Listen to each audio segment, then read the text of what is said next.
All right, let's get into the Word of God here. Enough distractions. If you have your Bibles, we're turning to Judges 11. Judges 11, 1 through 3. If you wouldn't mind, after service, we are celebrating my wife's birthday. She's very young and very thin. If you're here this morning, you'd understand that. We're going to have the fellowship or birthday party over here through that door after service. So I'm going to preach twice as long as I said to her, and she said that I've been preaching longer, and she gave me a hard, stern look. So quickly here together. We're going to look at Judges 11, verses 1 through 3 is what we're going to be reading out of. It takes more than just dispensing information to make a church. Redemption must be demonstrated in the assembly as we participate in it, seeing first establish the will of God, rejoicing in God actually working in people, and then evangelizing that gospel outside of our midst or outside of the presence of the people in redemption. Salvation is a new life. It's not a new leaf. Redemption is wholly at work of God for man, not a work of man for God. In other words, God gave us redemption and salvation, not that we are giving God salvation or redemption. It is revealed of God's grace, not the exhibition of man and religion. We got to be very careful that we are not establishing or we are not doing a religion. Instead, we got to see that God is working inside of us, and that is called the redemption, salvation, and mercy and grace of God. We do not come here just because we feel good, because we're going to have cake in a moment. That's not why we come. We come because we know God is going to establish something in our lives. We're going to read about a man that was a vagabond. He was a son of a harlot, and still yet God used him to go ahead and save people in the will of God. Let's read together Judges 11. We're going to be reading verses 1 through 3 here together. Now follow along with me as we get into the Word of God. Now Jephthah, the Gileadite, was a mighty man of valor, but he was the son of a harlot, and Gilead begot Jephthah. Gilead's wife bore sons, and when his wife's sons grew up, they drove Jephthah out and said to him, "You shall have no inheritance in your father's house, for you are the son of another woman." In verse 3, then Jephthah fled from his brothers and dwelt in the land of Tob, and worthless men banded together with him. Banded together with Jephthah, and they went out raiding with him in the land of Tob. Look, location matters.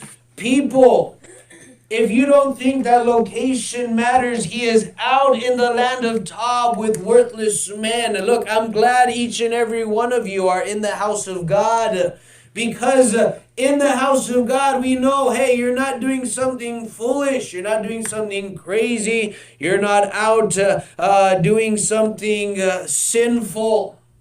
Typically, when you're in the house of God, I know that's not the case all the time. But that is what we look at. Location matters. I want to look firstly here together at the sins of the father. See, God's intent for our life, at least for Jephthah, was that he is a mighty man of valor. He is someone that should be winning battles. He should be someone out there fighting, winning wars, or whatever you may say. He is a mighty man. God's intent for your life is for you not to be a vagabond, for you not to be homeless, for you not to be out somewhere in the streets. God didn't say, I'm going to make you so that you can be the low class or someone addicted on drugs and heroin and what's the drug today? Fentanyl. And have all these problems in your life. God didn't make you so you could be useless. God didn't make you so that you can be someone that's always mooching off people. Our text says he made him a mighty man of valor. He set aside nations. He has made wonderful things. As we know, God has purpose and destiny in place for us. And if no one's ever told you that, then I'm going to tell you that here tonight. You have a destiny in the things of God. You have a purpose. You have a calling.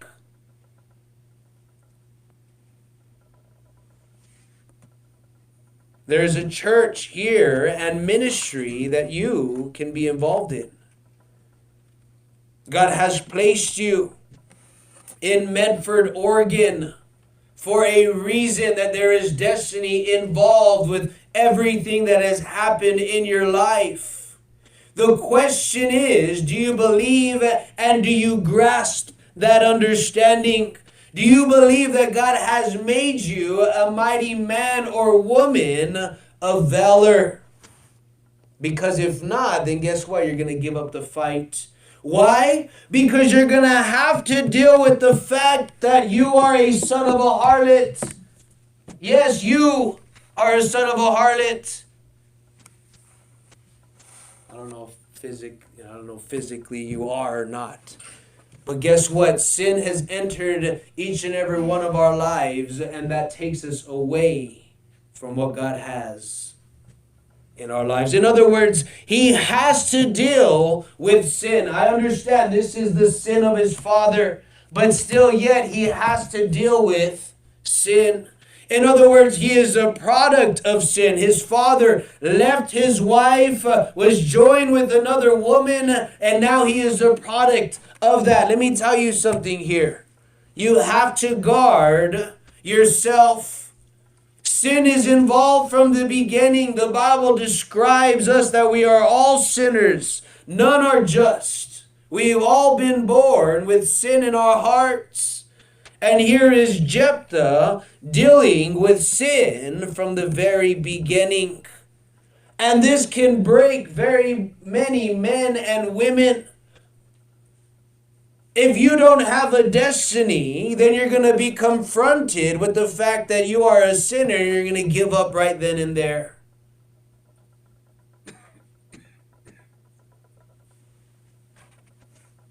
Many times we have to bear the sins of our fathers. We have to feel the effects of what they've done to us, or what they didn't do for us, and we bear that. Men, be careful because you impart evil things. Wives, be careful because you can impart evil things on your children, and that sin can be carried out in their lives. There's a reason why we are the way we are, and that is because our parents have placed things inside of us for good and bad. Here we see the sin. Your burden can be placed on others and it can become a stumbling block. 1 Corinthians 8:9. But beware lest somehow this liberty of yours become a stumbling block to those who are weak. We can be stumbling blocks. I can lay a stumbling block before you and you can fall right over it. I may not have an issue with it, but you may have an issue with it. You're bearing the sin of somebody else. And because of that sin, other people are going to try to exploit this. In our original text, it says that the sons of the original wife grew up, and what did they do? They told Jephthah, hey, you are the son of a harlot. How many of you have ever been told not you're a son of a harlot, but hey, you have something evil inside of you that you're wrong. They come against you. Anybody ever come against you? I remember one time in elementary school, I had this rubber band. I would just wrap it around my fingers, and I would go up to someone on their arm and just like slap it, and they'd get like a little welt and stuff. I thought it was fun. I was entertaining myself by hurting other people, and I thought it was great. Well, unfortunately, I'm there, playing with my rubber band, and I pretend I come up to a girl. I miss the arm. Instead, I hit her eye. And she didn't like that very much. She goes, and I was in 6th grade, and I guess at that point she had a boyfriend. She had in a relationship, and her boyfriend came up, and he got mad at me. He was quite, I've always been small, so he was quite bigger than me, and he got upset at me. And here I thought I was a Christian, right? I'm saved, and he got mad at me. He said, "You think you're all that?" I remember he told me specifically. He says, "You think you're the greatest person because you're fast, and people think that you're good at sports." He said, "Well, guess what? I can beat you up, and if you ever do that to her again, you're gonna feel some pain." Something around those lines. And I remember I felt bad. So I apologized to her. I said, "I'm sorry. I didn't mean to do that. I meant to go for your arm." And she's like, "It's okay. It's fine." And we moved on from there. His name was Eric. He became the running back of our high school. He was very good.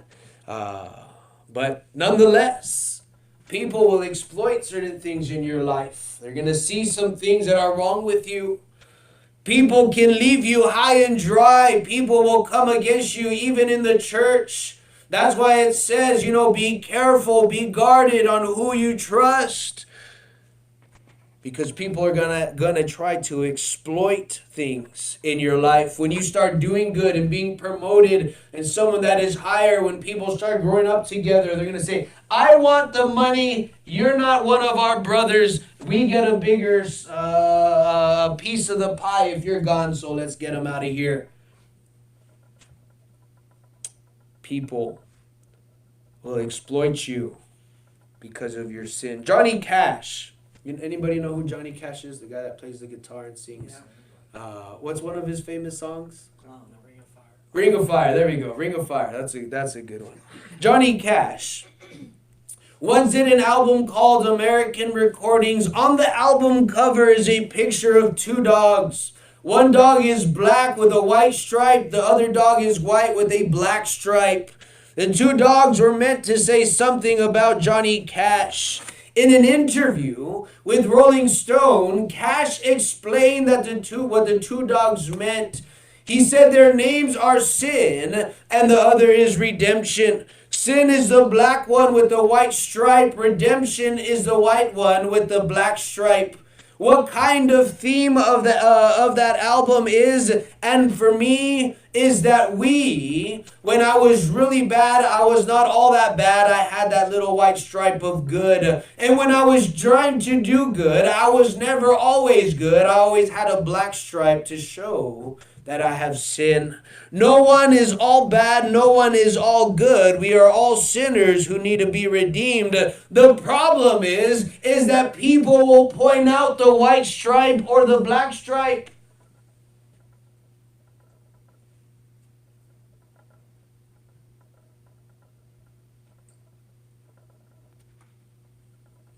Sin is inside all of us. People will point that out. I want to talk secondly about worthless men. See, it said Jephthah fled from his brothers, dwelt in the land of Tob. And worthless men banded together with Jephthah and went out raiding with him. Look, you're going to have to deal with your sin. You're going to have to deal with that evilness inside of you. That monster that loves to come out when things don't go your way. You're going to have to deal with it. And if you don't deal with it correctly, guess what? It's going to push you away from God. In our text here, it says that he fled and ran away. When most people When they deal with issues, the first response is going to be, let me run, let me get out of town, let me escape my problems, let me flee. This is why drugs are so key to people that are dealing with problems, because they want to flee. Alcohol, they want to flee. Moving from place to place because they want to flee. The problem is, most of the time when you flee, you go to a new place, you end up taking yourself with you. You take your own sin, you take your own problems, you take yourself, and here you are, and you can run from yourself. See, the change really needs to come from the inside. But you don't realize that. You want to change everyone around you, and so you run away. You run away from the gospel. You run away from the church. You run away from God's will. You run away. But the problem is inside. Right now, Jephthah is not a mighty man of valor. Right now, he is a raider, a vagabond. He is the son of a harlot, and he is acting that out in his life. Why? Because he can't deal with the sin that's being exploited in his life.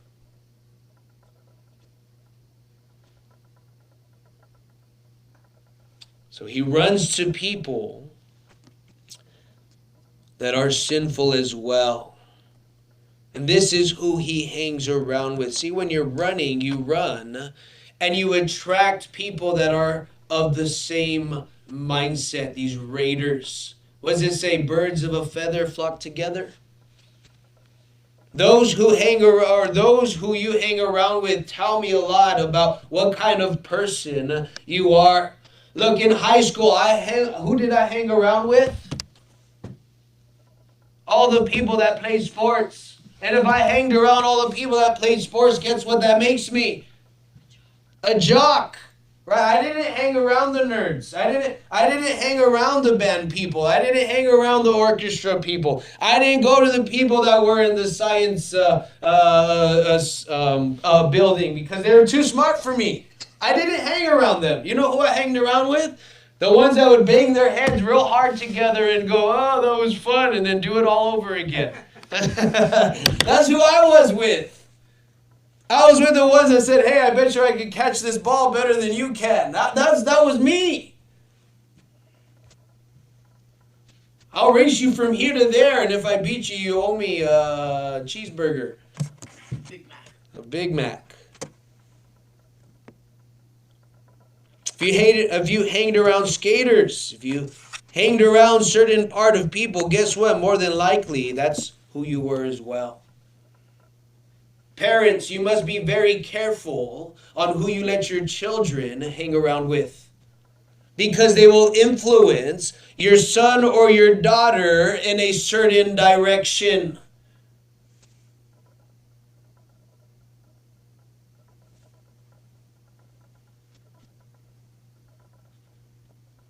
I like it when I come to church because I know the people here will keep in the right direction. It is very, very puzzling, or not puzzling, but very interesting to me how when I'm around people and they know that I'm a pastor, how they act. I like my coworker. He knows I'm a pastor and stuff. He says, I watch my language around children and around pastors, so he does not cuss when he's around me. I tell him all the time, I thank you for that, Rick. I thank you very much. But it's because who you're around matters. It makes a difference.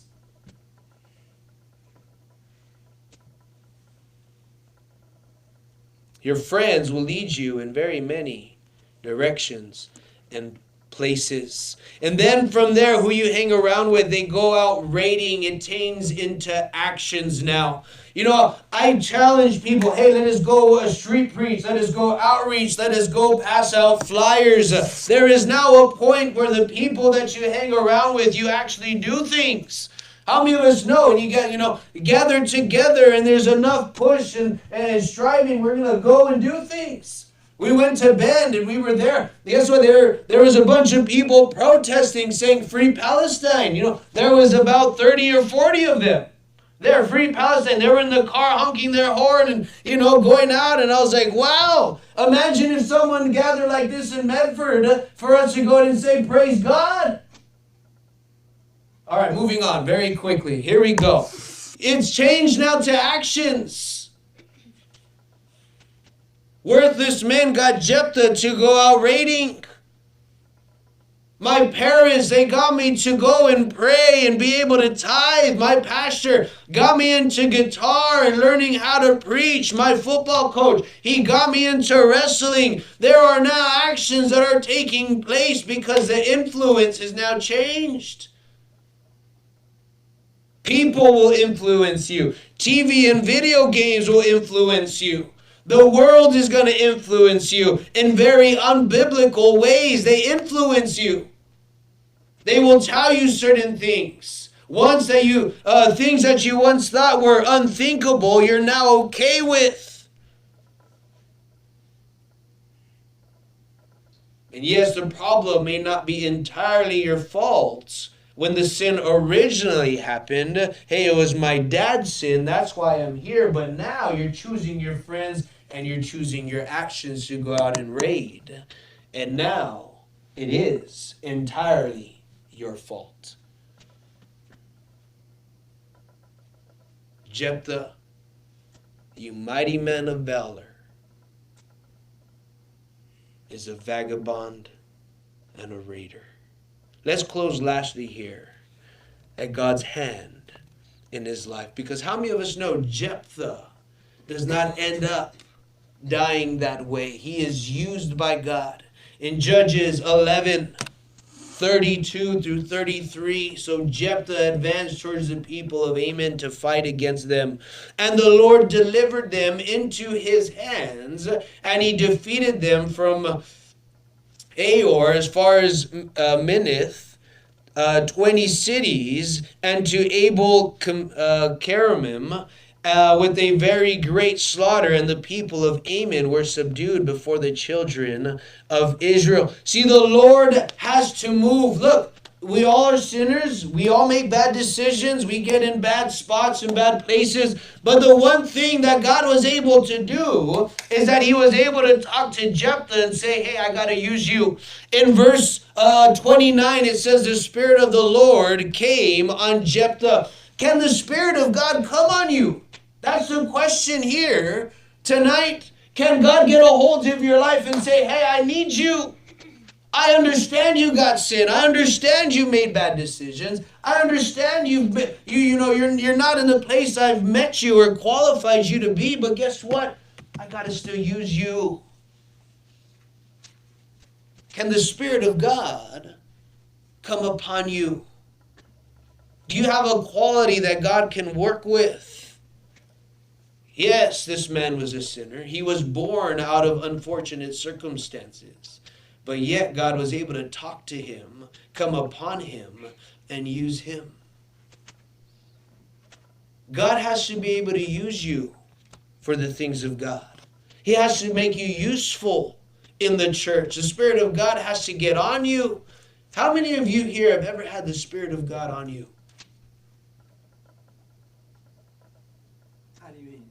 Yeah, where you feel like, man, I want to go tell the world about Jesus Christ. You ever felt that? And there was a time, man, I'm still young, but when I was younger, when I first got saved, man, God touched me. I knew God touched me. I wanted to go and tell people, hey, Jesus Christ can save you and set you free. If you've never had that before, it's crazy. There was a time we were street preaching. We had to go to Bel Air. That was my high school. And it was actually during a football game. And man, I was scared and excited at the same time. Because the Spirit of God moves. Some of us here need God's Spirit to come upon us. I remember when I bowed my knee. And I said, Lord, when I was already saved, but I said, Lord, whatever you want me to do. It was at a conference there in Tucson, Arizona. I bowed my knee at the altar, and man, I can tell you, without a shadow of a doubt, I knew God was on me.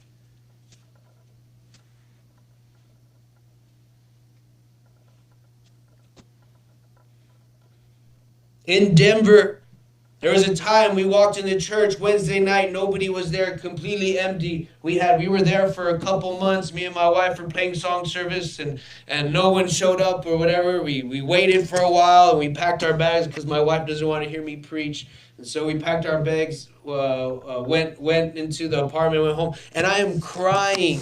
I am crying in the shower, saying, God, what is going on? Why did you send us here? What's happening? And he just put his hand on me. He didn't give me any words, but it was a comfort. The Spirit of God can get a hold of you. It's okay. It's okay because I can still tap you.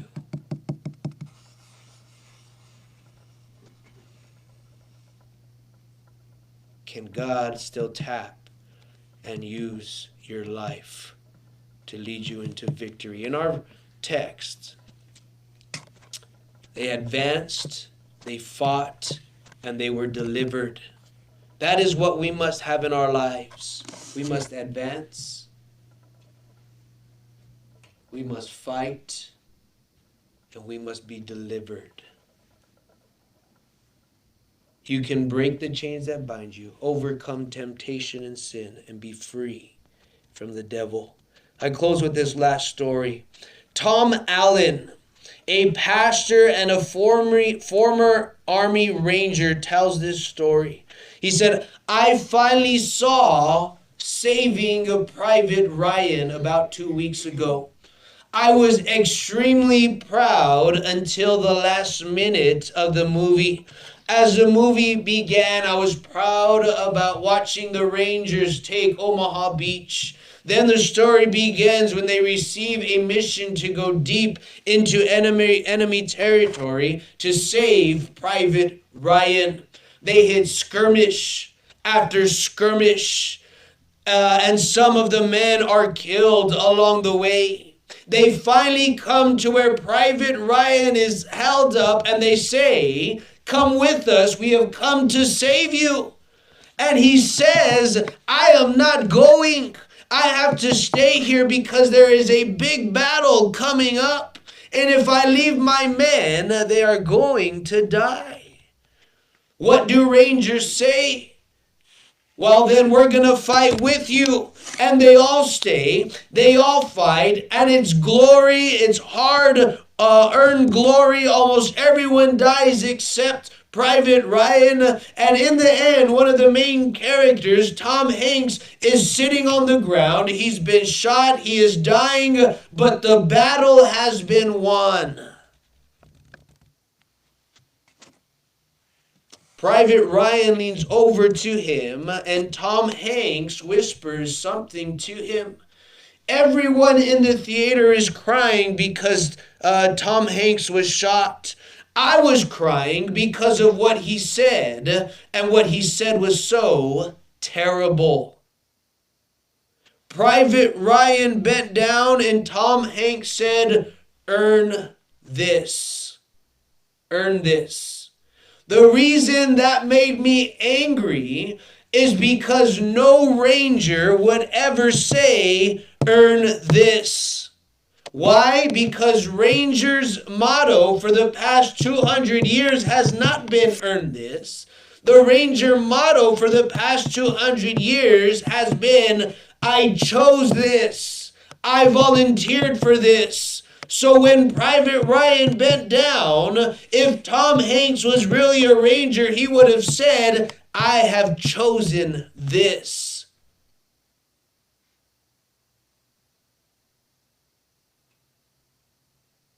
This is free. You didn't pay for anything for this. I gave up my life for you. That is my job.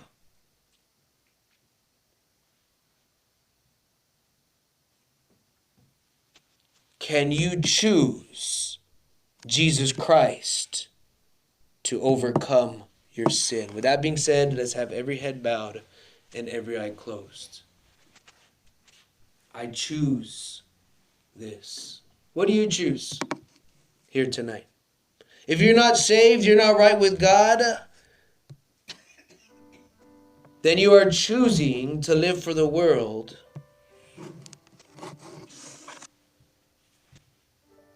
You are choosing to stay in your sin. God is not able to tap you any longer. Maybe God right now is trying to tap you. God is trying to touch you. God is trying to reach